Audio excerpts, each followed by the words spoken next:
ఆంధ్రప్రదేశ్లో మెడికల్ కళాశాల వ్యవహారంపై పెద్ద ఎత్తున చర్చ జరుగుతోంది. జగన్ ప్రభుత్వం మొత్తం 17 మెడికల్ కళాశాలను నిర్మాణం చేపట్టాలని నిర్ణయించింది.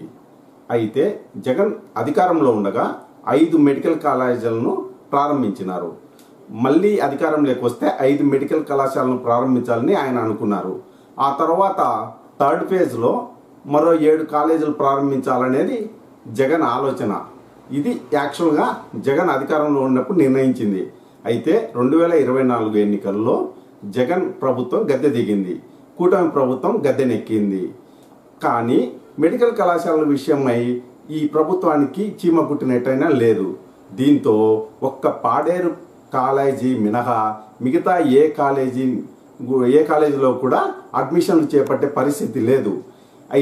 దీని వెనుక ప్రధాన కుట్ర ఏంటంటే మొత్తం 17 మెడికల్ కళాశాలను కూడా పీపీపీ విధానంలో, అంటే గుజరాత్ తరహాలో, గుజరాత్లో ఏంటంటే ప్రభుత్వ ప్రైవేటు భాగస్వామ్యంతో మెడికల్ కళాశాలను నిర్వహిస్తుంది.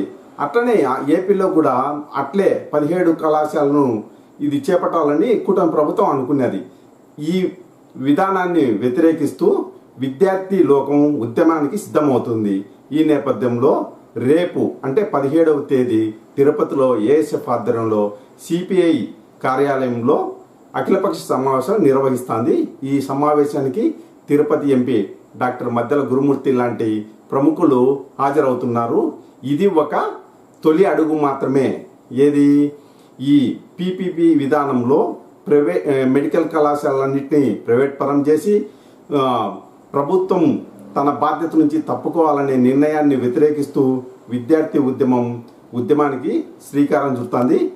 ఇంతకుముందు ఇదే చంద్రబాబు ప్రభుత్వం జీవో 120 తీసుకొచ్చి ఈ మొత్తము ఈ పద్మావతి మెడికల్ కళాశాలలో మెడికల్ సీట్లన్నీ కూడా రాష్ట్రాన్ని ఒక యూనిట్గా చేసి అడ్మిషన్లు చేపట్టింది. అప్పుడు ఈ మొత్తం రాయలసీమ ఏంటంటే సీట్లన్నీ కోల్పోయింది. అప్పుడు కూడా ఇట్లే ఈ రాయలసీమ సమాజము ప్రభుత్వ నిర్ణయాన్ని వ్యతిరేకిస్తూ ప్రత్యక్ష ఉద్యమాలు చేపట్టడంతో పాటు న్యాయ పోరాటం చేసి తమ హక్కులను సాధించుకుంది. ఇప్పుడు రాష్ట్ర వ్యాప్తంగా ఉండే 17 కళాశాలను కూడా ప్రైవేట్ పరం చేసి తన బాధ్యత నుంచి తప్పించుకో చూస్తున్న చంద్రబాబు సర్కార్ వైఖరిని నిరసిస్తూ విద్యార్థి ఉద్యమం చేపడుతోంది. దీనికి మనమంతా కూడా సంఘీభావం తెలపాల్సిన అవసరం ఎంతైనా ఉంది.